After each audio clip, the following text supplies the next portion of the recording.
Uma boa noite a todos. Sejam todos muito bem-vindos à Casa do Consolador Prometido.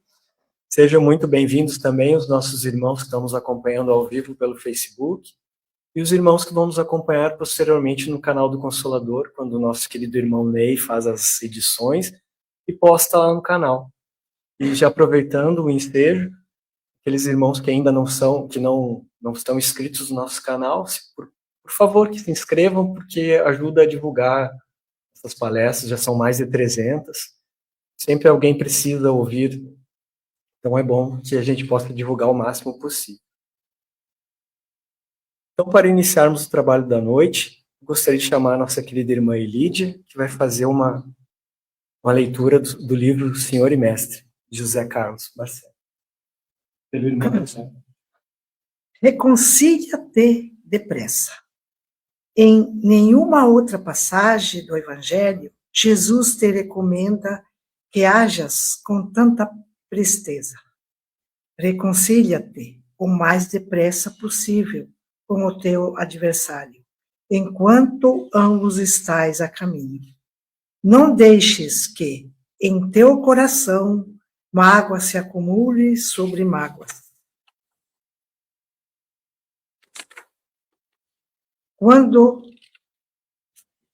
Quanto mais te distanciares da estrada do entendimento com o próximo, maior a profundidade do abismo que se cavara entre ambos. Quanto mais dentro de casa te entregares ao silêncio da indiferença, maior a dificuldade de retomar o diálogo com quem precisas ouvir.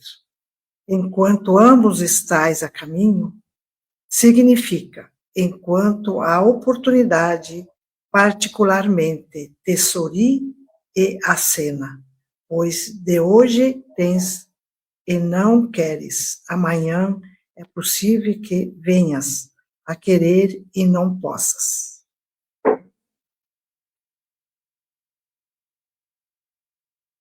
Muito obrigado, Lídia, com esta bela mensagem. Eu gostaria de convidar os irmãos que assim o desejarem para fechar os olhos físicos, mas pensando que esse gesto não é um ritual, é uma maneira de nos concentrarmos e elevarmos o nosso pensamento a Deus, nosso Pai, de infinito amor e bondade, ao nosso querido Mestre amado Jesus, aquele que é o nosso modelo, o nosso guia, o governador do nosso orbe, o nosso irmão mais velho, a espiritualidade amiga, nossos mentores da nossa casa, a equipe responsável por esse trabalho, pela nossa proteção, pelo nosso amparo, por essas energias que todos nós estamos recebendo nesse momento. Vamos agradecer por tudo isso, por podermos estar aqui, por podermos ouvir a palavra do Cristo. E vamos pedir ao Pai o amparo necessário para a nossa querida irmã Tami, que ela possa fazer a exposição, possa nos falar tudo aquilo que planejou e estudou, e tudo aquilo que com certeza cada um de nós precisa ouvir nesta noite, tanto os encarnados quanto os desencarnados. E assim, agradecidos que estamos, iniciamos o trabalho dessa noite, que assim seja. Então, de imediato, já chamamos a nossa irmã Tami, vai fazer um esforço, né, Tami? Mas vai dar tudo certo. Obrigada, querido. Uma boa noite, então, meus queridos irmãos. Hoje eu estou bem feliz, porque está linda a casa, estão de parabéns os trabalhadores, vocês frequentadores, que quando se finaliza, assim, é a realização de um sonho, a felicidade, né, nos invade também. Então, estão todos de parabéns. E hoje eu vou tentar fazer toda a minha fala de pé, mas se porventura eu tentar, meus irmãos, é que eu estou com um problema sério na coluna, né? Mas, como a gente não se entrega, não deve se entregar, eu vou tentar fazer a minha fala toda em pé. E trago, como sempre, uma reflexão, né? A minha proposta sempre é deixar ser uma palavra que os irmãos possam depois, durante a semana, refletirem, e nunca o caráter de estudo, de ensinamento, né? E sim reflexão desta obra que é maravilhosa. Então vamos, o porvir e o nada. Este tema, ele está no livro Céu e Inferno, e é uma das 5 obras da codificação kardeciana, e ela veio à luz dos homens, é a terceira obra, foi o livro dos Espíritos, do Evangelho, e depois o Céu e o Inferno. E lançada em 1865, e ela vem explicar a justiça divina de Deus, que objetiva demonstrar a imortalidade do espírito e a condição que ele usufruirá no mundo espiritual como consequência de seus próprios atos. E vejamos, meus irmãos, assim que a gente sempre está falando, né, que nada na nossa vida é por acaso, e realmente, porque é uma das obras que eu pouco manuseio, isso, até hoje, obrigada, para estudo, mas ela é de uma riqueza tamanha. A primeira parte dela, ela envolve ensinamentos bem didáticos, né, preciosos, mas a segunda parte, ela traz para nós relatos de espíritos, como foi essa transição da vida material para a vida espiritual, o que eles encontraram, o que se sucedeu. Então, ela é altamente preciosa para aqueles que querem entender qual é a nossa realidade. E a nossa reflexão vem a começar tentando entender quem é Deus. Quem é Deus? Que minimamente a gente sabe que ele é a inteligência suprema, causa primária de todas as coisas, criador de tudo que a gente conhece e daquilo que a gente desconhece, soberanamente justo e bom, imutável e criador de leis perfeitas, que regem toda a sua criação, não só o planeta Terra, e sim tudo que foi criado por ele. Então vejam que este Pai, que nós conhecemos como Deus, ele é a inteligência suprema, é a causa primária de tudo. Então vejam que, vou dizer alguém, por melhor palavra, de repente, altamente poderoso. Guardem isso.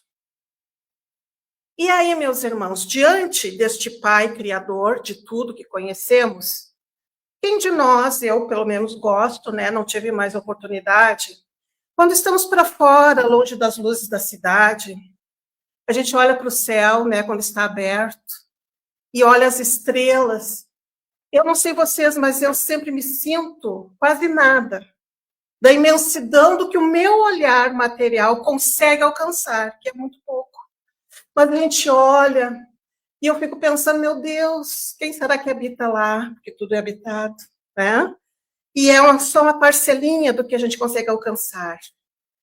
Então, a outra, para a minha direita, a figura, pasmem, meus irmãos, cada ponto desses é uma galáxia que o último telescópio poderoso, o James West, da NASA, conseguiu identificar mais um tanto, né, uma parcela dessa criação divina que nos escapa, né, até onde vai e vai ao infinito.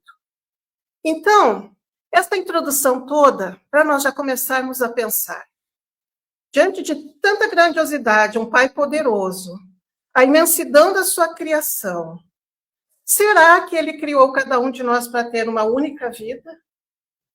E quando partirmos desta vida material, não vamos encontrar nada, né? O nada. E pasmem, porque muita gente acredita nisso. Mas estes 3 verbos, viver, pensar e operar, são tremendamente importantes. E não deixam de ser a base da nossa reencarnação. Porque nós sabemos que, para nós galgarmos a evolução, nos aprimorarmos, nós precisamos viver neste plano da materialidade, através da reencarnação.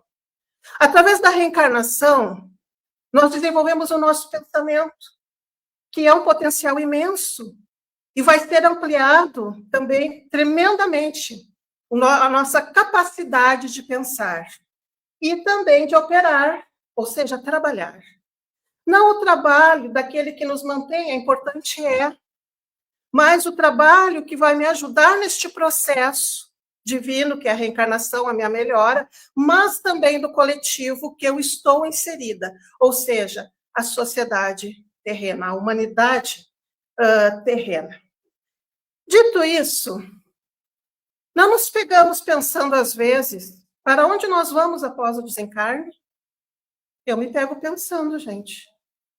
Às vezes atribuo porque eu fiz 60, né? Então, eu, teoricamente, estou mais para o pé para lá do que para cá. E a gente começa a pensar, para onde será que eu vou mais? Eu creio, vou para algum lugar, né?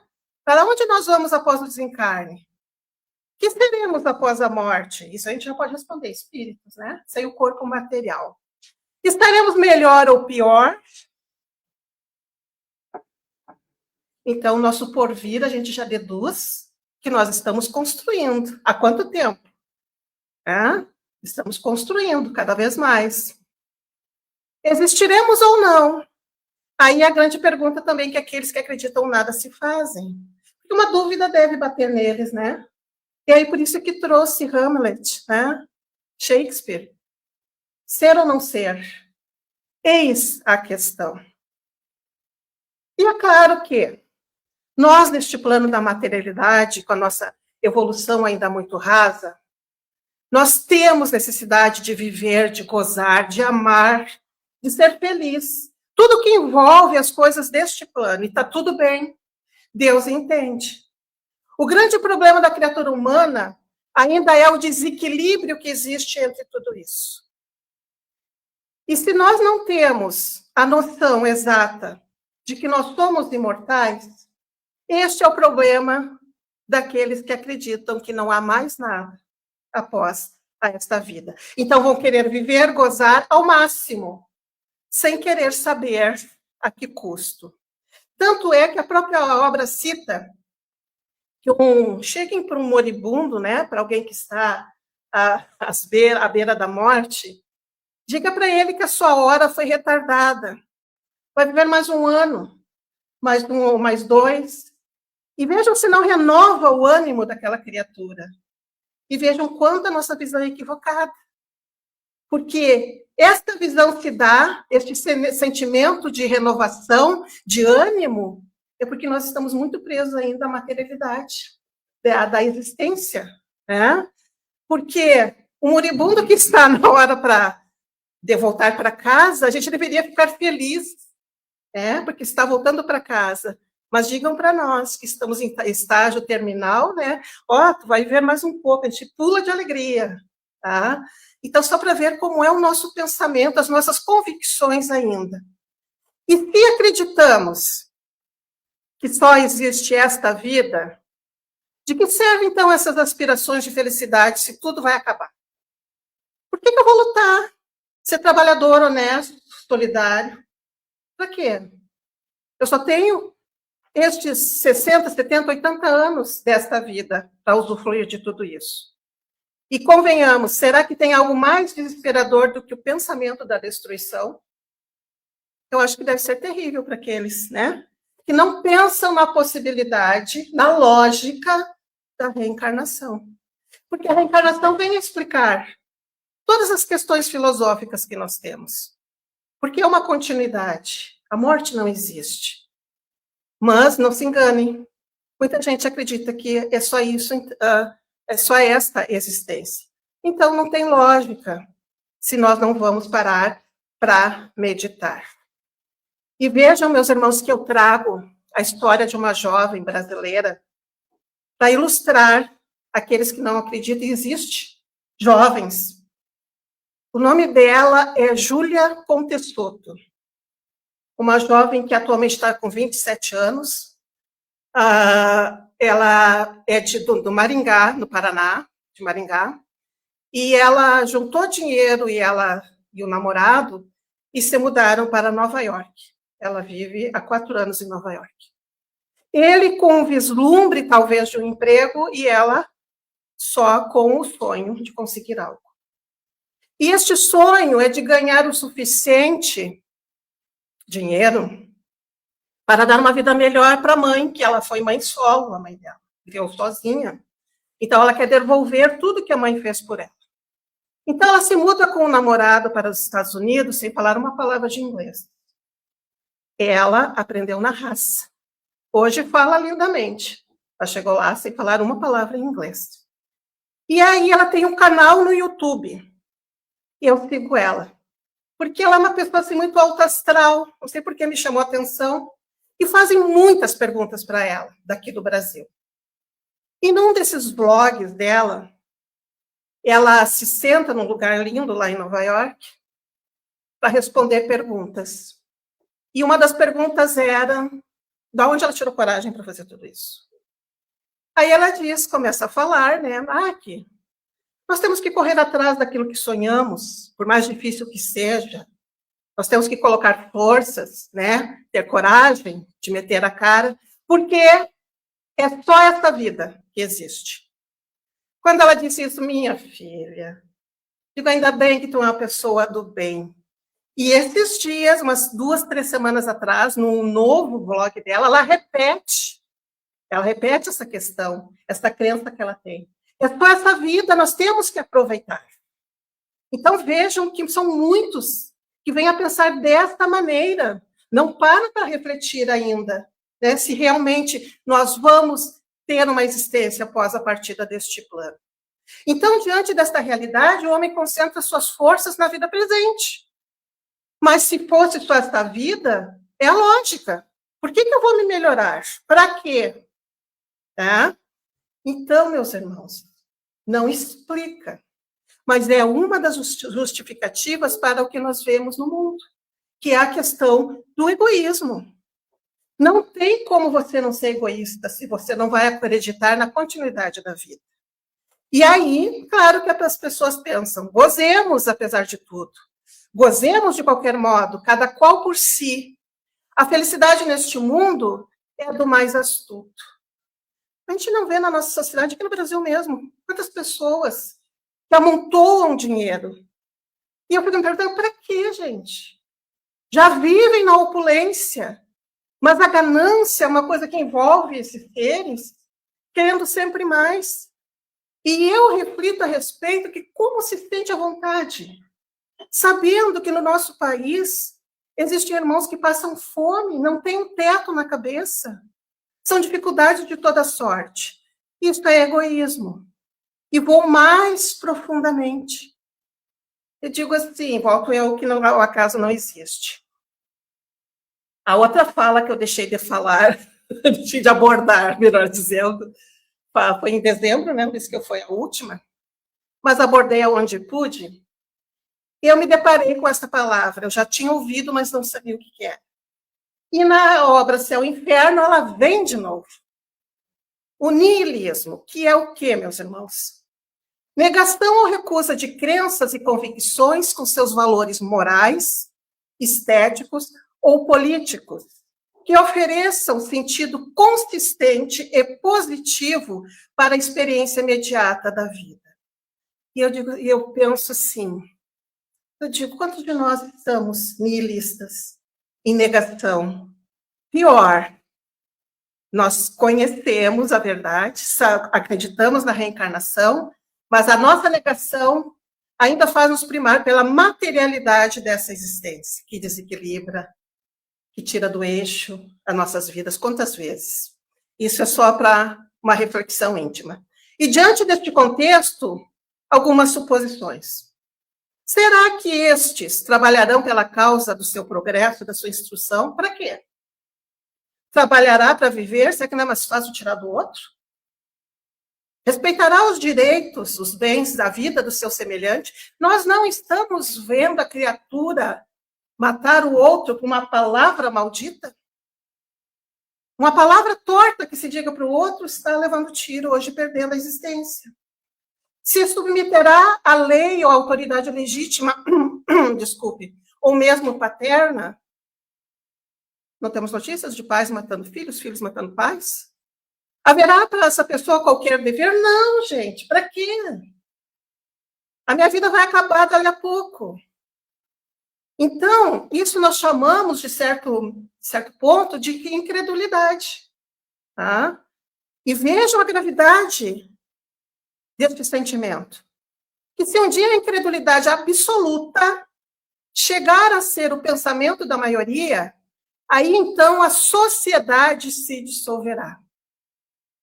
Olha o perigo, meus irmãos. É o egoísmo lá em altas escalas, né? Mas me corrijam se eu estiver errado. Lá no Livro dos Espíritos, na terceira parte, não tem toda uma série de leis estabelecidas pelo Pai.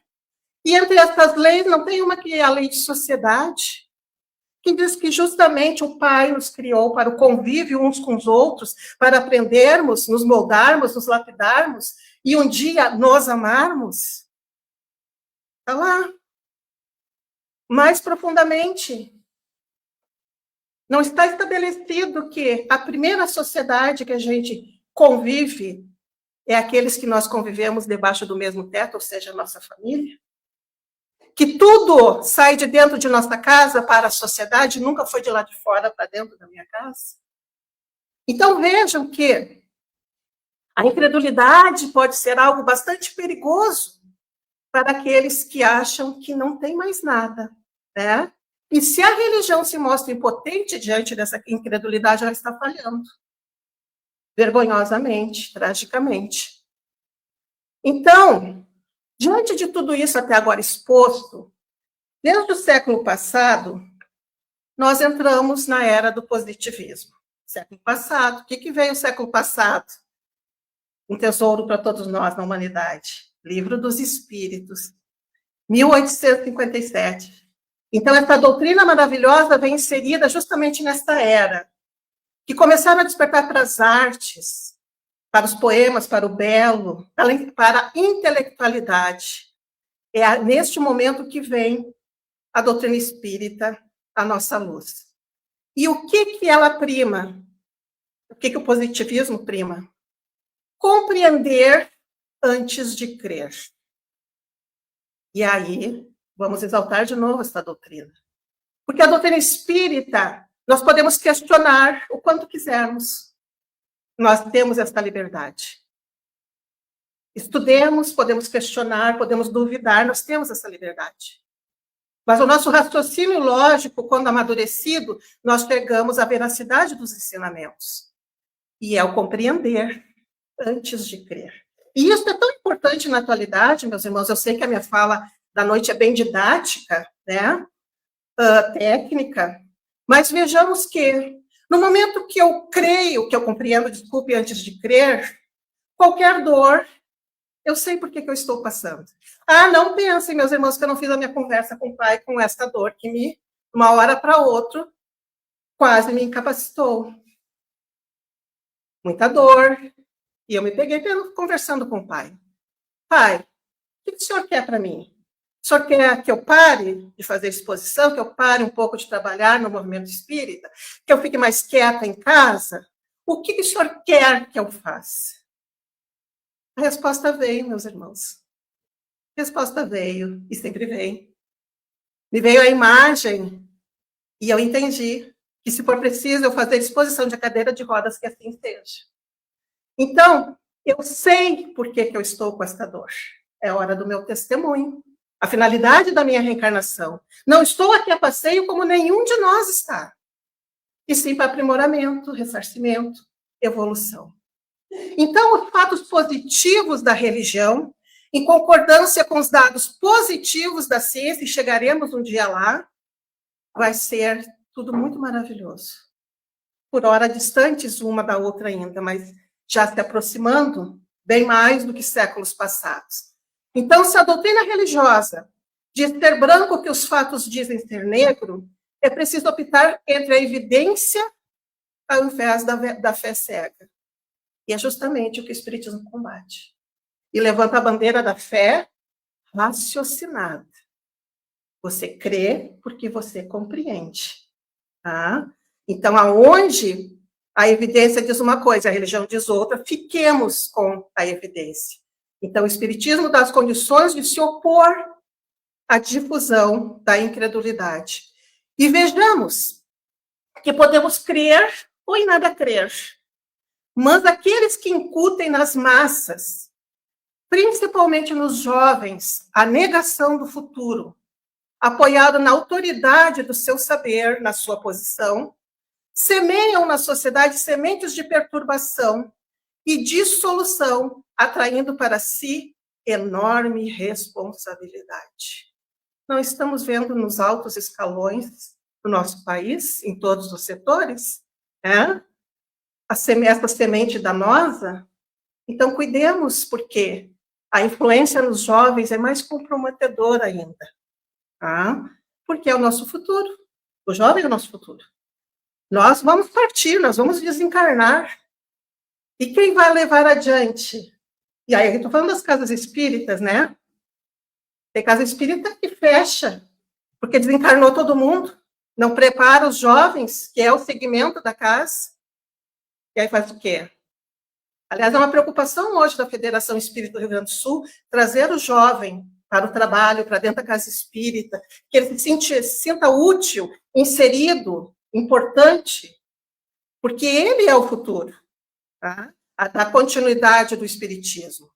Então, é preciso que apresentemos o divino para as nossas crianças, para os nossos jovens, e para alguns, para nós mesmos. Pensarmos, refletirmos, porque a semente, a gente pode ser incrédulo muitas vezes, mas a semente de que algo maior existe está aqui dentro, porque todos nós somos filhos de Deus.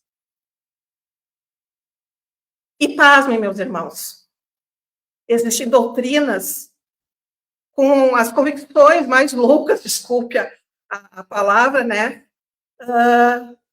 Que se apoiam em algo assim que não tem explicação, como esta, por exemplo.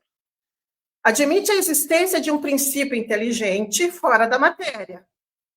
É a absorção no todo universal. Se vamos acreditar nisso, então o futuro não existe. E a vida presente é a única coisa que interessa. Então, o que essa doutrina ela acredita? Nós estamos todos fazendo parte no espaço desse princípio inteligente. Aí a hora da Tami voltar ao corpo físico, habitar um corpo físico. Aí sai um pedacinho daquele todo inteligente e habita um corpo material. Tem toda uma vida aqui. Quando morre, ela volta para aquele todo. E aí vem a pergunta de novo. Por que eu vou mudar? Por que eu vou evoluir? Se é melhor se eu vou fazer parte da miscelânea lá? Não tem justificativa, não tem lógica. Existe também a doutrina do panteísmo, que para eles o universo e Deus são a mesma coisa. Deus é o conjunto de todas as inteligências reunidas. Vamos às objeções, se acreditamos no panteísmo. Não se podendo conceber divindade sem infinita perfeição, lembram? As características, os atributos de Deus. Como um todo perfeito pode ser formado de partes tão imperfeitas como nós, tendo necessidade de progredir, não tem lógica. Como um ser imperfeito, formado de ideias tão divergentes, conceber leis tão harmônicas que regem o universo como as criadas por Deus? Então, quer dizer que nós criamos as leis. Nós somos deuses também. Nos equiparamos àquele Deus todo-poderoso. Não existe lógica, meus irmãos. Se todas as almas são porções da divindade, todos concorreram pelas leis que são obra sua, aqui vocês podem pensar, mas Tami, eu sou porção da divindade. Nós temos o DNA, a centelha divina em nós, porque somos filhos dele. Mas é uma centelha imperfeita, porque o Pai nos criou todos simples e ignorantes, o mesmo ponto de partida para todos nós. E ignorante para galgar a moralidade. É isso que significa a ignorância, simples e ignorante. E sim, a centelha, o DNA dele está em nós, mas não chega uma porção da divindade que irá ter controle, né? Poderes como o Pai, nós nunca chegaremos. A nossa perfeição um dia será relativa. Perfeito, só Deus. Então, uma teoria não pode ser aceita como verdadeira, senão com a condição de satisfazer a razão e dar conta de todos os fatos que abrange. Se um só fato lhe trouxer um desmentido, é que não contém a verdade absoluta. Então, onde a gente pode botar um ponto de interrogação e não vir a resposta, a gente tem que desconfiar. Então, meus irmãos, esses sistemas não satisfazem nem a razão e nem as aspirações humanas. Nós temos 3 alternativas de crença: o nada, o da absorção e o da individualidade, que é a bandeira que levanta o Espiritismo. E vejam que coisa maravilhosa. Não existem 2 Tamis no universo, mas também não existem 2 de ninguém. Nós somos tão preciosos para o Pai, enquanto filhos dele, que nós somos únicos no universo inteiro. Por mais que às vezes tenhamos irmãos gêmeos, igual é o corpo físico, talvez, mas a essência, a individualidade, é individualidade. Tá? Então, é esta a mais razoável, digamos, né, que podemos abraçar e acreditar. E como a individualidade, nós somos livres para escolher o bem ou o mal. E no estágio que nós estamos na Terra, já temos, sim, discernimento para escolher o que nos serve e o que não nos serve. Se bem que alguns de nós, muitas vezes, o que faz? Sabe que aquela decisão vai me dar problema mais tarde, mas igual eu decido por aquilo que vai me fazer sofrer mais tarde. Né? Então, com livre-arbítrio não há fatalidades, e isso é importante. O livre-arbítrio é algo divino cedido pelo Pai, ou seja, a nossa liberdade de escolha. Então, todas as dores, todos os tormentos, todas as dificuldades que a gente passa na existência reencarnatória material, a gente não pode atribuir a ninguém, a não ser a nós mesmos. Tami, mas eu sou tão boa nesta encarnação, ótimo.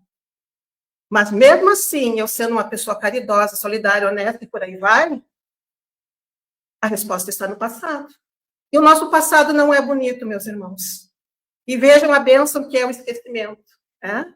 Porque a gente já foi capaz de coisas inimagináveis. Então, as religiões admitem o princípio da felicidade ou da infelicidade da alma após a morte, ou penas e gozos, como alguns chamam. Mas elas divergem por quê? Nós sabemos que a nossa felicidade ou infelicidade após o desencarne está nas nossas ações, daquilo que nós fizemos, que vai refletir quando eu deixar este plano.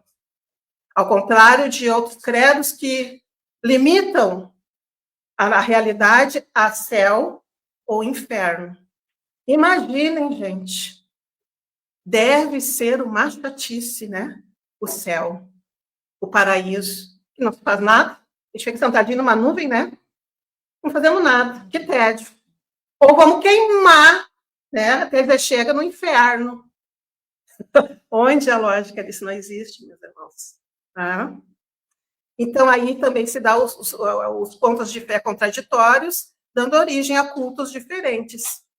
Todas as religiões houveram de ser, em sua origem, relativas ao grau de adiantamento moral e intelectual dos homens, ainda muito materializados. Vejamos que a religião mais antiga que nós temos aqui neste planeta é o catolicismo. Não estou criticando nossos irmãos, mas foi a primeira religião estabelecida. Então, vejam que 2026 anos de uma religião estabelecida, e a nossa doutrina tem o quê? 100 e poucos anos, né? Então, temos muito terreno a galgar até que todos consigam entender os princípios desta doutrina maravilhosa. Encerrando, meus irmãos, eu sei que tem bastante texto, mas os irmãos me perdoem porque eu fiquei com medo de esquecer alguma coisa, porque tudo era muito bom, né? E eu fiquei com medo de não lembrar, de meu irmão, me perdoar. O Espiritismo dá um futuro condicionalmente lógico, digno em tudo. Apresenta a grandeza da justiça e da infinita bondade de Deus. Tem por si a lógica do raciocínio e a sanção dos fatos. E é por isso que inutilmente o tem combatido. Aqui faço uma pausa, meus irmãos, porque às vezes a gente pode pensar, mas tem gente combatendo o espiritismo. Tem. Muito. Muito. Dentre os exemplos que já presenciei, eu sou adepta da rede social quando eu quero espairecer. Facebook, TikTok, adoro os videozinhos de cachorro, engraçado, para rir sozinha, tá? E aí, nessa oportunidade, eu estava no Facebook. Tinha terminado de montar uma fala, então eu estava cansada mentalmente. Digo, vou espairecer. Me deparo com um jovem, muito bem articulado, e ele diz o seguinte, que os espíritas brasileiros são racistas. Uma doutrina criada lá do outro lado do oceano, na França, um país de brancos, onde o racismo imperava, criada por Allan Kardec, que era racista, atravessa o oceano e vai se instalar num país miscigenado, onde a grande maioria são de negros. E que, na atualidade, os espíritas continuam sendo racistas. E ele vem com uma série a comprovar, para embasar a sua fala, a sua ideia, com vários cartazes de seminários espíritas pelo Brasil. Aí você vai ver as fotos nos cartazes. E, realmente, só expositores brancos. E eu ia responder. Mas a Tami, infelizmente, ficou quieta. Por quê? Omissão, não. A Tami é aquele espírito ainda da barraqueira, né? Porque ele ia me dizer alguma coisa que eu não ia gostar, e aí, ladeira abaixo, ia ficar feio para mim depois. Silenciei, agradeço a Deus por ter tido essa iniciativa. Né? Porque eu sei distinguir que aquilo que ele está falando é uma visão muito limitada e sem conhecer o espiritismo. Mas e aqueles que não têm essa visão? E concordaram com ele? Né? Que nós somos um bando de racistas. Ele esqueceu de Raul Teixeira, por exemplo. Né? O destaque que nós temos como expositor, trabalhador, influente, aliás, no movimento espírita brasileiro. Esqueceu, também não conhece nenhuma Tami lá no interior do Rio Grande do Sul, Santa Maria, né? Também tem suas raízes, né? Com orgulho desta raça. Então, vejam que, para nós termos esse olhar crítico, só entendendo, só conhecendo, só estudando essa doutrina maravilhosa. Porque senão a gente vai engrossar essa fileira da ignorância. Isso entre outras coisas que vem marretando, né, a doutrina espírita. Não sendo obra da imaginação, e sim resultado da observação de fatos materiais, que se desdobram à nossa vista, trará gradualmente, pela força das coisas, a unidade de crenças, não baseada em hipóteses, mas na certeza. A doutrina espírita, meus irmãos, é a doutrina que foi cientificamente pesquisada. Pós-Kardec, pós-vinda do Livro dos Espíritos, cientistas da época, pesquisadores acadêmicos do alto escalão, dos poderes, eles se debruçaram na pesquisa dos fenômenos. A nossa doutrina é algo que foi pesquisado cientificamente. E vejam, ela é completa por quê? Porque é filosofia, é ciência, mas também é religião. Então, pensemos, algo tão completo. Né? Olha a divindade que, né, nos foi enviada para nós suportarmos, temos amparo, temos coragem de enfrentar a nossa existência material. Nós não estamos a passeio, meus irmãos. A atualidade nossa é bastante difícil em todos os sentidos. Se não na minha vida particular, a gente está vendo no vizinho, está vendo na cidade, está vendo no mundo coisas muito tristes. E o que a gente pode fazer? Se não conseguirmos atuar diretamente em auxílio, que as nossas orações, os nossos pensamentos positivos de energia boa possa ser enviado para estes irmãos. Sim, todos nós somos irmãos. E eu conto, por mais que seja vergonhoso, né, que eu já fui aquela pessoa que lá quando começou a guerra entre a Rússia e a Ucrânia, eu me peguei pensando, poxa vida, com tanto míssil avançado, será que não tem ninguém que detone um que vá lá na cabeça do Putin? Daí, depois que eu pensei isso, eu digo, Tami do céu, cuidado, porque ele também é um irmão teu. E talvez Deus esteja mais preocupado com ele do que contigo, porque ele está perdendo a existência no mal. prejudicando seus irmãos.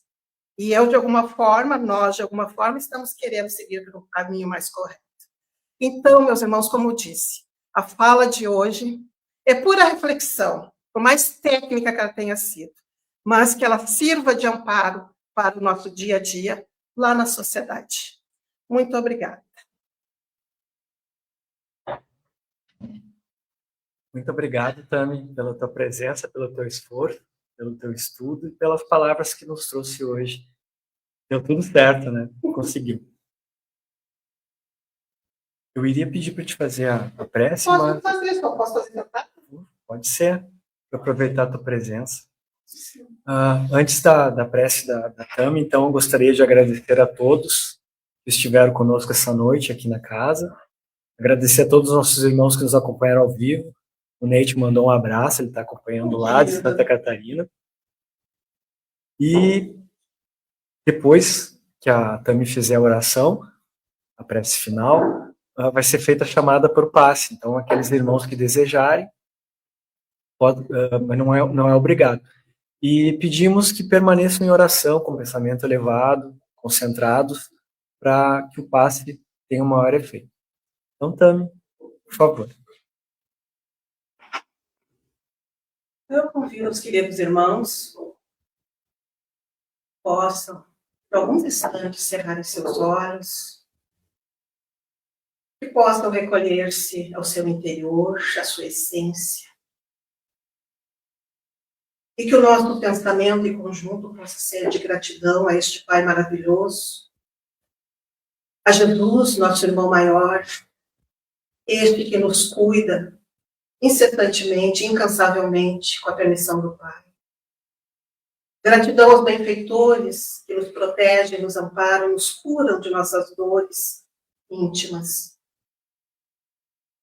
Nós muito temos, queridos irmãos, e devemos agradecer pela vida, pela existência atual, esta oportunidade divina, a qual não temos mais o direito de colocar a perder.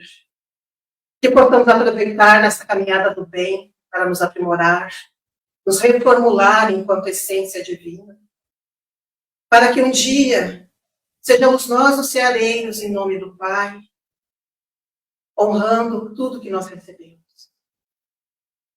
Por ora, diante da condição da nossa sociedade, da nossa humanidade neste planeta, onde a crueldade, o ódio, a dor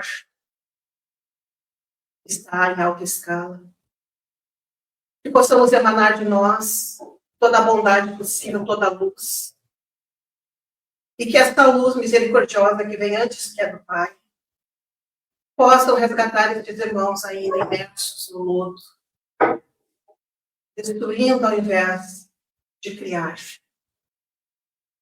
Que cada um de nós que aqui vem nesta casa de amor e de luz, à procura de algo, que possamos sair de retorno aos nossos lares, levando tudo aquilo que vem em busca.